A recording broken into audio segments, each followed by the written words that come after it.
There are so many anime worlds where a normal human wouldn't survive 5 minutes, but I think that's just because they're not thinking strategically. If you drop me into one of these universes with just a bit of planning and some anime knowledge, I at least give myself a fighting chance. So in this series, I'm gonna figure out how I would survive in some of the most brutal anime settings. Today, we're starting with 86, a dystopian world where racism, militarism, and AI warfare make survival nearly impossible. Before we jump in, let's establish some ground rules. First, a full knowledge of everything that happens in the anime. Characters, events, plot twists, deaths, all of it. Second, I can't reveal the future to any of the characters, but I can influence it in subtle ways. And finally, I get dropped into their world right before episode 1 begins, so it's basically an isekai on hard mode. Let's start from the perspective of the elites, the Republic of San Magnolia. In this society, the government uses people from the 86th district who they consider subhuman as disposable soldiers. These 86 are forced to pilot spider-like mechas and fight an autonomous AI army while the elites live comfortably convinced they're fighting a war without casualties. If I got dropped into this setting, my first instinct would be to get out of Magnolia entirely because I know the country's gonna fall. Unfortunately, that's not an option. Crossing into other territories would mean going through enemy AI territory, which is basically suicide. So what about reforming the system from the inside? That's not gonna work either. The racism is too deep and the political structure is completely rigid.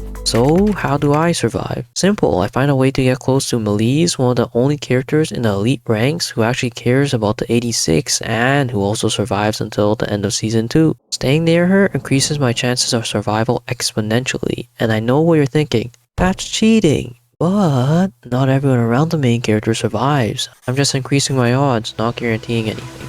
Here's a plan. First, I dye my hair blue so I blend in with the rest of the Magnolian citizens. Then, I forge citizenship records and military credentials. To do that, I need money. The easiest method? Target a wealthy elite. Study their habits, rob them discreetly, and sell the goods to an underground market. Cold, but effective. From there, I can build a clean fake identity and begin repeating the process of robbery until I have enough money to buy a small private ops unit made up of 86 soldiers. They won't be deployed immediately. Instead, I'll use my knowledge to keep them safe until the inevitable collapse of the Republic.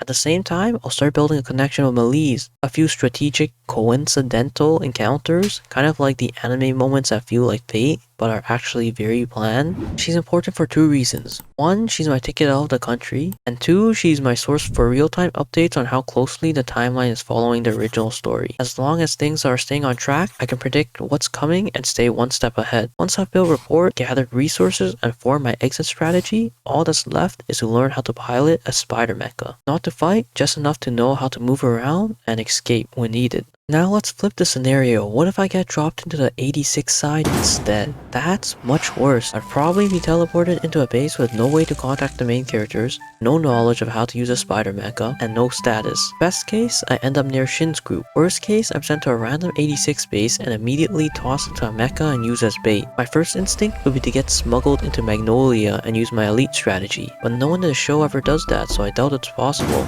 Obviously, going into the battlefield untrained is a death sentence. If I'm lucky enough to be near Shin's squad, the best option is to lay low and freeload until Melise eventually makes contact. Once she enters the picture, I'll get her to smuggle me into the Republic, and then I can repeat my strategy from before. But if I'm in a random 86 group, then I'll have to get scummy. My best move is to convince the group that I'm a better asset if they train me, rather than throw me in blind. I'd bide my time, observe everything, and wait for the right moment. Once I earn their trust, I'm gonna steal a spider mecha, raid their supply stash, and desert. My only chance would be to wander across the battlefield, scanning communication frequencies in hopes of finding Shin's squad. The anime doesn't tell us where they're located, so it's a long shot, but not impossible. And when the alternative is certain death, even low odds are better than none.